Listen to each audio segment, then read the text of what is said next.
Hello friends, welcome to my channel just simple blog. তো বন্ধুরা, আজকে তোমাদের দেখাতে চলেছি চিকেন বাটার ফ্রাই কীভাবে তৈরি করবে। প্রথমে চিকেনগুলোকে এরকমভাবে কেটে নিতে হবে। এর সঙ্গে লবণ, সাদা তেল, ভিনিগার, আদা রসুনের পেস্ট এবং গোলমরিচের গুঁড়ো মাখিয়ে রাখতে হবে আধা ঘন্টার জন্য। তো ততক্ষণ এটা ম্যারিনেট হোক। তো ম্যারিনেট হতে হতে একটা ব্যাটার তৈরি করে নিতে হবে।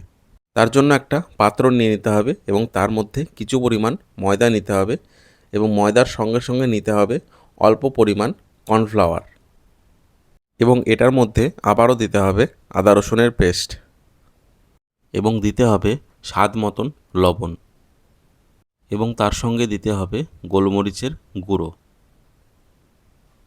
এবং তার সঙ্গে লাগবে এক টুকরো বাটার। যেহেতু এটা চিকেন বাটার ফ্রাই, তো সেহেতু বাটার কিন্তু লাগবেই। তার সঙ্গে লাগবে একটা গোটা ডিম এবং তার সঙ্গে লাগবে আগে থেকে কুচি করে রাখা ধনেপাতা এবং এর সাথে লাগবে হচ্ছে কুচনো লঙ্কা। তো সমস্ত উপকরণ দেওয়া কমপ্লিট। এবার এটাকে ভালোভাবে মেশাতে হবে। প্রথমে ডিম দেওয়া ছিল যেহেতু, তো ডিম দেওয়া অবস্থায় বেশি কিন্তু জল লাগবে না। প্রথমে ডিমের সাথে ভালোভাবে মেশাতে হবে। পরবর্তীতে যদি জল লাগে অবশ্যই একটু জল দিতে হবে।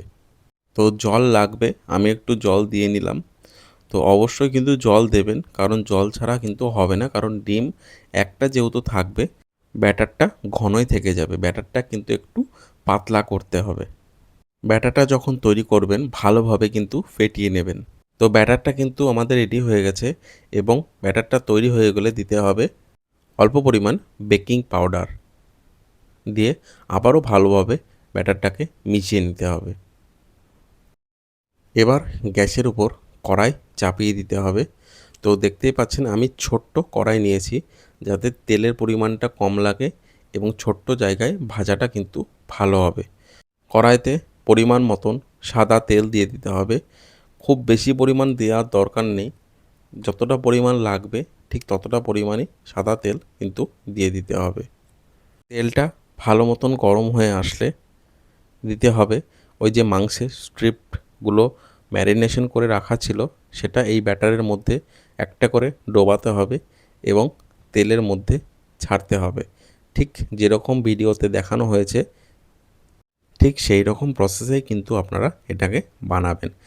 তো দেখতেই পাচ্ছেন যে চিকেন বাটার ফ্রাইটা কতটা সুন্দর ফুলে উঠছে এবং কতটা সুন্দর ভাজা হচ্ছে। তো সম্পূর্ণ ভাজা হয়ে গেলে তোমাদের আমি দেখাচ্ছি কীরকম হয়েছে।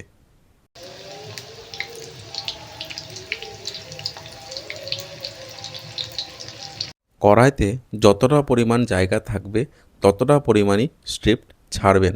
কারণ হচ্ছে বেশি পরিমাণ স্ট্রিপ ছাড়লে একটা একের সঙ্গে লেগে যেতে পারে। এগুলোকে লো থেকে মিডিয়াম আঁচে কিন্তু ভাজতে হবে। খুব বেশি হিট দেবেন না, তাহলে ভেতর কিন্তু ভাজা হবে না। ভেতরটা কাঁচাই থেকে যাবে এবং ওপরটা পুড়ে যাবে। একটা দিক ভাজা হয়ে গেলে অপর দিকটা উল্টে দিতে হবে, যাতে অপর দিকটাও ভালোভাবে ভাজা হয়।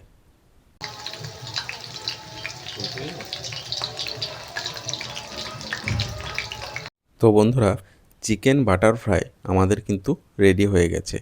তো সমস্ত চিকেন বাটার ফ্রাইগুলোকে তুলে নেব এক এক করে অন্য পাত্রে।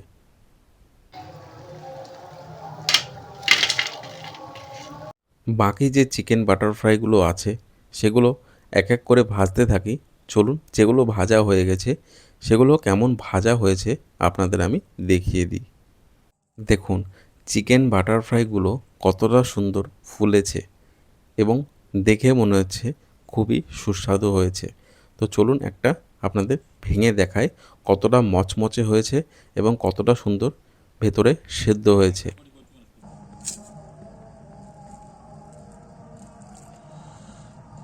এই ছিল আজকের রেসিপি। যদি ভিডিওটি ভালো লেগে থাকে অবশ্যই চ্যানেলটিকে সাবস্ক্রাইব করবেন।